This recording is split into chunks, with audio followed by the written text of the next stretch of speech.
The crunchy slime is now done. I added everything in and it looks perfect. It's very crunchy. And you can use these beads.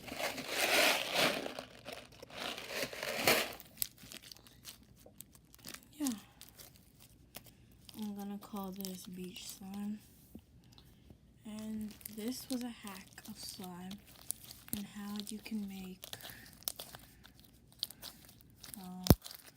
crunchy slime, and I hoped you liked this video. Bye.